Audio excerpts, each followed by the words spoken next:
What kind of floors do you put in an Airbnb? Are they, this is a multiple choice question. A, carpet.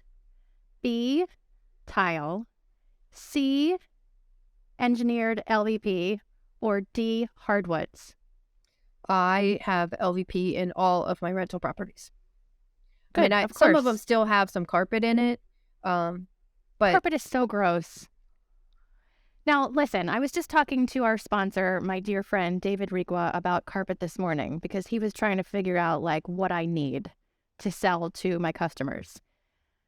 I replace carpet in a lot of my resales and a lot of my stagings because I can't put in a new kind of flooring, such as LVP, if you walk into the foyer and the first floor has pine hardwood floors.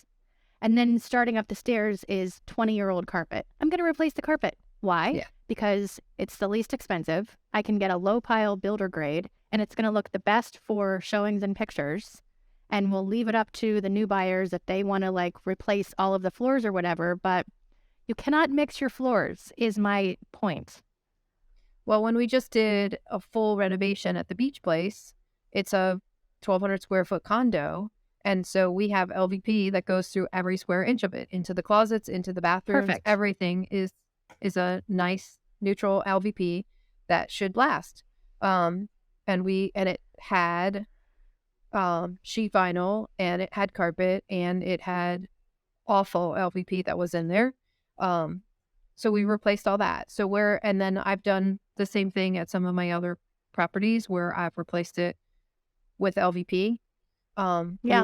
We were talking this morning about one of our properties, and we've had a tenant in there. He's going on 4 years, and in that house, it's got hardwoods in the foyer, carpet in the bedroom and in the family room, sheet vinyl in the bathroom and the kitchen, carpet going up the stairs, and so when the tenant leaves, I'm looking It at all comes out. I'm looking at a big cost to rip out all those So, floors. yes, LVP wins over and over and over again, unless we have a 1942 bungalow and you know who wants to keep the original floors. Oh, But again, see, I would do I know. that. Yeah, I I know, would. because it's in 1942. I know.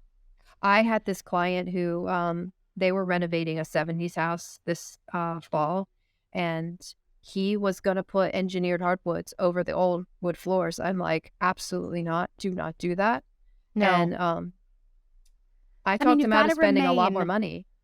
Yeah, it is a lot more expensive. Let's be clear on that. LVP is a financially beneficial solution, I think. Well, I had him refinish the original hardwoods, which was Yeah, cheaper good. than putting LVP over top of it. But he was Perfect. thinking he was going to replace everything. But what I mean is the expense is like, obviously we've added 1,000 square feet, so we're going to have to put in brand new, but sand it and finish it to make it match the old, which is like, I mean, where's the easy button? Nowhere. Yeah, but I mean, it's like It'll be anything. When awesome. you're staging, it's what makes sense for the property. So you're not doing this and spending all this money on a piece of property that is never going to be worth